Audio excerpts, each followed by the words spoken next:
Do you ever wonder sometimes if it's too much though? Like, I mean, do you that like you I don't put know, yourself in some risky situations for sure. You know, and for a lot of people that's really scary to watch you. And I know that you have a lot of concern from people back home who are reaching out to you and they're just like, well, Kyle, what are you doing? You know, sometimes you think about that and you're like, yeah, I get a lot. You know, it's weird is when I get messages from our the parents of friends we went to, or like, Yeah. should I say that right? Yeah, parents of like. we went to school together. Yeah, Yes, you know. we didn't see our other No, interview. yeah, let's chop that up. So yeah, you know, I get concerned from I get people's parents, and then you know it's weird because like it's up and down back home. It's like I get people that are proud of me and like, dude, go get it, and then I get people that are like, you know, I've lost friends over this. I've lost, you know, family members that don't talk to me anymore. There's people that, you know, they just. It's been tough, right? Yeah. I mean, it makes me weigh. It makes me like, you know, there's a constant slide scale on where's enough, and then, you know. So is it too much? Some days? Like as far as going out there in the storms, like how? Oh, I love it. You know, you know what's interesting? Here's what's too much. You know, a year and a half ago, I was sitting on my ranch in Kansas, and I didn't talk to a soul. I didn't say anything to anybody. I didn't know anybody for miles. I didn't have any family outside of my little brother and my mom that lived just a few miles away. I didn't have any family for long ways, no friends, no nothing. So I was really secluded, and you know, I hunted, I fished just pretty much every day. You know, I couldn't chase because at the time I was in a relationship where that just wasn't allowed. And so I watched the sky and I studied the sky for 2 years. And I said if I ever got a chance to do it, I would do it. I'd go so differently than everybody else. Because all I could do was watch the sky and watch everybody's live feeds and be like, gosh, if I could get out there and do this, I'd do it so better. Maybe not better, but different, yeah. Careful what you wish for. That's what I learned from this is... you had the opportunity to do it then. Yeah, I mean, I'm grateful. I don't want to come on, you know, it's weird. It's like... That's kind of where the love developed. Yeah. As you were kind of secluded there out on the ranch. Because I always wanted to do this, sorry. And you keep seeing like these gorgeous skies, you started seeing that, you know, you started looking at different cloud patterns, you started, you know, you're looking at the weather every day. Or Everything Tornado Alley. I was dead center of Tornado Alley. I mean, you couldn't get... Just a lot of the stuff that you filmed early on was... Yeah. And I didn't know what I was doing. So here I was, is like, you want to talk about baptism by fire. But to answer your original question, is it too much? When I'm in those storms, it's the greatest. It's like everything, nothing matters. The COVID, you know, the election came when, that was a big, it was a bummer. And like, it is what it is. I say out of all that mess, but like all that is gone. When you're in those storms, like even the law doesn't matter. I mean, nothing, it's you virtually, adrenaline and your adrenaline's pumping for hours. And so, I mean, it's definitely, you know, it's deadly. And I try to shine it up. I try to buff the deadly off of it. You know, sometimes I get a little goofy, but that's the part I didn't know is when my life went from I didn't talk to anybody to now, you know, the social, just, you know, the story. I don't want to keep going over, but, you know, 2,000 subscribers in my first 10 months. It's pretty incredible. I didn't know that. I thought, you know how many times I almost quit over this? How many times? Several times my YouTube manager, which, you know, we'll, for all intents and purposes, we'll call him Henry. Hi, Henry. Henry's a childhood friend of mine, but Henry has a big boy job that's his too cool for school and can't be. He has to be the banker on Deal or No Deal. He's the blank up in the loft. Yeah. So, by the way, fancy place they put you in here. So yeah, what do you think? Pretty nice. Pretty nice. You're in Hollywood. Said what to you? Anyways. I guess so. You know, we started this. We had no clue, man. This is supposed to be a diary. Just kind of winging it. Oh, totally winging it. I mean, I don't know. I didn't even know what I was doing. To be fair, I just loved it. And so it was supposed to just start out as a diary for my family back home. Yeah. And like, I didn't know. I mean, I was a stay-at-home dad with 2 little babies, you know, and so I definitely did not know I had a chase career ahead of me. And if you recall, busy. Yeah. You're busy. I was busy. What have you seen from the aftermath from some of these storms? Like, how does it affect you in your everyday life? The stuff that people don't see, because I know you've gotten some negative feedback with like PTSD, and this has been pretty serious, and I know that it definitely weighs heavy with you, because it's really hard to go through, and it's, you know how you're feeling, but not everyone else sees it that way because you have such a big personality when you're on screen, or when you're on, So you're asking me, what have I seen? What have you seen? What's the aftermath from these storms, and how has that affected you? I mean, The stuff that people don't know, like what? I don't know how much people don't know. It's all been pretty, anymore you really can't hide much in this gig unless you just don't release footage, and even then there's so many people there. I can only imagine the footage that people have of me from other chasers, because I've watched cameras as we're doing some crazy shit that I've seen it. So I know people have fun. Outside of the storm, like okay, the storm was over, all right. you were back at your so house. I'll tell you, my first tornado I ever got in the daytime at Gene Autry, it was an incredible moment, and 45 minutes later, we circled down. We heard there's a tornado down in Medial, someone's gonna correct it. And so we circled down to go see, because we heard there was damage, and our tornado just took off in the field, and we didn't have a road network, and it fizzled. And I got I thought good footage, but I hate it now because I talked through the whole thing and I learned a lot. But it was my first one. Yeah, so people right now would be like, you. Yeah. So anyway, so we circled down the Medial, and there's 3 guys that died, and so we didn't even know about that. I hadn't even heard, and we came around the corner, and there was a scene, and so immediately shutting the cameras off, and we knew it was bad, and then it was like, because we kind of came at the same time as the EMS. Oh my gosh. And you're so really respectable when it comes to that, because I know that you've seen a lot of death doing this type of work. This is not, you are the one that's going into the danger, where you're seeing all of the other cars going the opposite direction, and you're the one going into this. Yeah. And the things that you see, and the things that you... Are you talking about Hurricane Laura? You're talking about, that's what you're talking about? Yeah, because they, all right, so we'll jump into that. I made some mistakes in that one. I definitely, it was weird, like I thought I did a textbook. I listened to the old school guys who told me, and there was a lot of people who were like, hey man, this is your first one. You do not want to be that guy. You don't want to be that guy. And we all saw the guy from England who was the guy. And, we saw the guy. Yeah, and I didn't want to be that guy. It wasn't my place. Literally that was a real, I don't say there's fake hurricanes, but like you could just tell from the moment we pulled into Lake Charles that it was going to be a bad one. Not from just the feeling. And then when we got there, it was like a who's who, legends row of storm chasers and weather guys, meteorologists, people on TV. And I'm the new guy, and the last thing I want to do is be the dumb guy. And I did that whole night. And it was the next morning. Just to answer your question, it was the next morning. We went out to do damage assessment, see what we can do for help and first response. And we helped a guy who was lost his house, got storm surged underneath the bridge, and he wanted to check on his mom, and I made a very critical mistake that nearly cost me my life, or yet to be seen. Is I got out of the truck. Yeah, you know the rest. So I walked that damn cloud. It looked like sugar. I'd been up for almost 3.5 days at that point. You were like 80 hours, right? It was 81 hours at that point. 81 hours before. You're delirious. Delirious. Oh. You're not thinking right. I thought it was a sugar cloud. I was like, that just looks like. It's and that then, weird sugar cloud. It smells like chlorine. That's what everyone wants to say, but here's what was weird, because everyone's an armchair quarterback, and until you're in that situation, it was not like chlorine like everybody thinks. Everybody thinks at home. I've gotten that question hundreds of times. I've gotten, why didn't you turn around? I think like a pool, like chlorine. Listen, there was no. I was stuck. I was up on that bridge. Well, you were by yourself. I was by myself. I didn't know if my chase partner, and this is where I made a huge mistake. So anybody at home, like, that ever wants to get in this, don't ever leave your vehicle. If you ever see me leave my vehicle, remind me of Lake Charles. But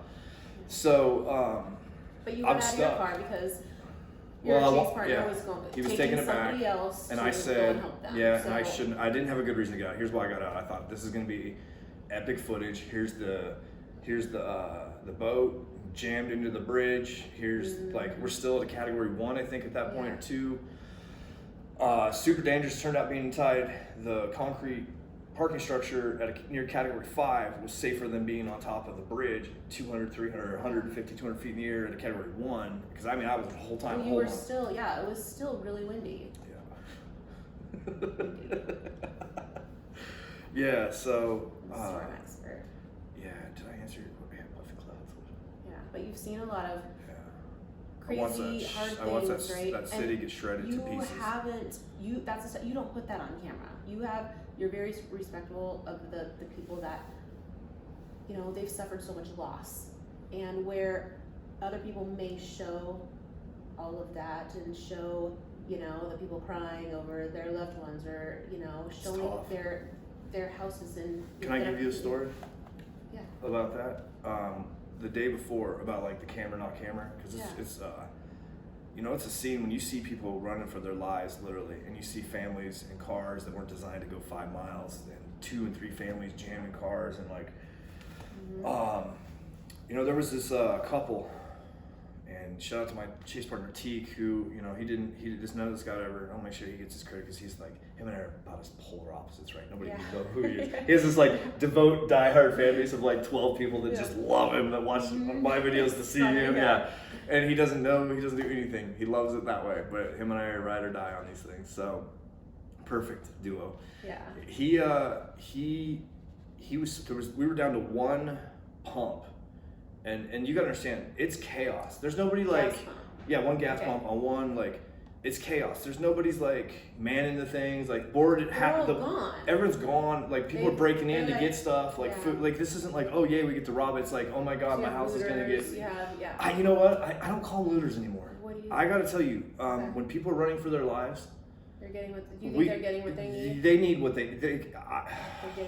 It is when you see people and just like all they know is that their lives are about to either end, everything they know is going to be destroyed. Like, so fucking what if they take a bag of chips, a Coke, some bread, like I'm so sorry for cursing, but yeah, it's like, I'm not calling them looters anymore after seeing what I saw. Got it. So, they're just in their survival, you know, they're just trying to take care of their family and themselves. Back to what I was saying about Teak, he literally just started swiping, and we just started giving as much gas as we could. Because there were people that couldn't. They didn't have cards, and so sorry, I'm getting so off track. This Cuban couple, they had this lady. I'll never forget this as long as I live. She broken English, and they had really nice cars. Yeah. And dappered up to the nines, but they had no card. They left the house probably so fast. Lots of cash, and so she was like, she thought we were saying we're not going to help you. And so she starts like, here's all our cash, here's my diamond, like here, I'll give you everything just to put gas in our car. Because they were on E, and they had come from the Alabama side. Because everybody thought it was going to kick towards Florida. And so they came racing into it, and now they're stuck in Lake Charles. God, look at the goosebumps. Yeah, I can see them.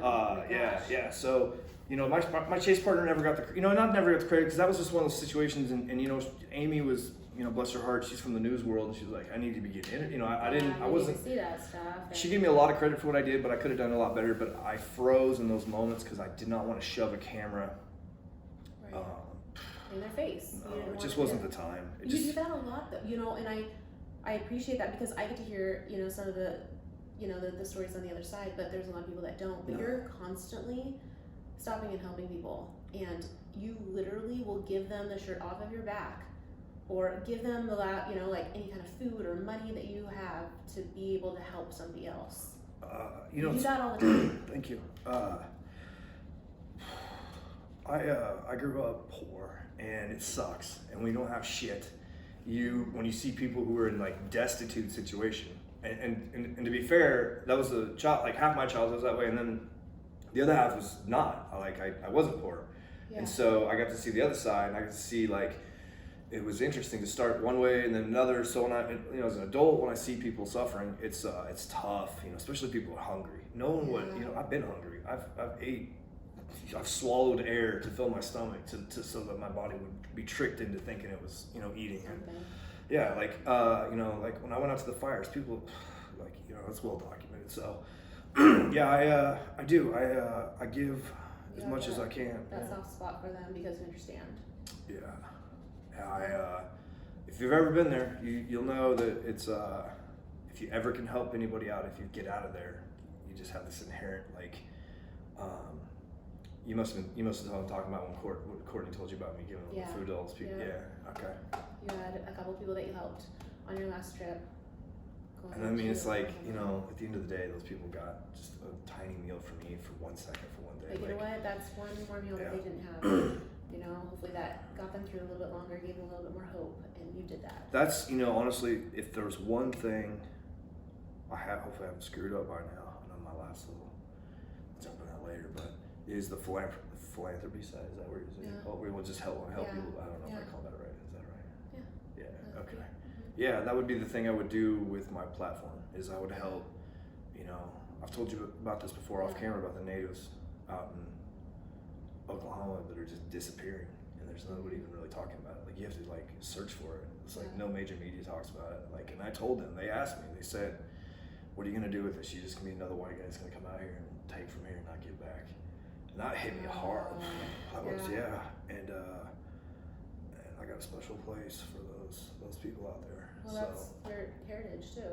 It is, yeah. Interesting you bring that up. So and from that area actually. Yeah. Well, because like a lot of people don't know that the natives out in the Northwest were actually marched out there from the Oklahoma Territory, and so my mom's side is so. Like, you're enough to register. I don't know if I'd go that far. No? Yeah, I mean I'm 40 something now. I go to school. No, I mean, but you could. I mean, I'm sure if I chased it down, but with my kids, you know, I always wonder how far that back that goes and like where, and so for my children's sake. But it's interesting to take a. So to wrap up on what you said is giving back. If I can give back, especially people who've lost. Now that I've seen so much devastation, now that I've seen houses and lives destroyed, cities destroyed, the aftermath. Yeah, that's what I would do. I did it real half-assed this year. I just GoFundMe and hey, what's help? And I had no strategy. And I did, but I did. So maybe eventually, like one of these days, you can set up like a nonprofit organization where you can actually go to the storms. Then after, because there's always there's always. And you know, there's sometimes that some of the organizations aren't able to respond fast enough. You know what was interesting was to see how well humans did though. Like for instance, when the evacuations happened, I thought there was gonna be thousands of people dead because I didn't think, or hundreds. I thought like not enough people would get out. And there was 77 deaths total. And most of those were carbon monoxide related from people trying to run generators in their home for whatever reason. I don't understand, but you know, just education. I don't know. They're out of power. Well, and this is like you thought they were doing what they needed to do. What people can't understand until you're in there, and I was just the same. Even though I've read the books, seen the movies, watched shows, documentaries, everything, until you're in it, it's just mass, widespread survival of the fittest. Everything's done. Air conditioning. It still was 100 degrees out. It still was like nobody has water. Water went away quick. Water was the first thing. Water and gas. Water and gas were just like that. So you find out real quick how flimsy our system is the second Mother Nature just shreds it through. And then what did I do? 10 days later, I bounced out to the West Coast that had been vaporized by fire. And 2020 was rough on us here, huh? In so many ways. So not it was rough. That's awesome. That was good. Sorry, I messed up your line. No. You're good. I didn't have no line. So hopefully I answered it. I think that would be great to be able to someday, you know, have that organization and be able to set that up so you can continue to help people after the storms. After the storm. I think that's a great idea. We started that little segment on Facebook with like doing like a wrap up, but I want to do that into a like humanitarian. I just can't stand seeing people hungry. Or homeless. Those are two things that in 2020 we just shouldn't have. We can send the guys to space, rockets unmanned. People can get on their phone and search every criteria of history of like, how the hell do restaurants not have a UPS service coming by and getting their food that's going right to, like, there should be just like bees in a hive. There should be just a system of like, food does not ever get thrown away. Why are we throwing food away ever for any reason on earth? And that's such a great idea. You know, if there's something that you're able to do to, you know, be able to implement I don't and know. get some kind of legislation. So You know what I end up as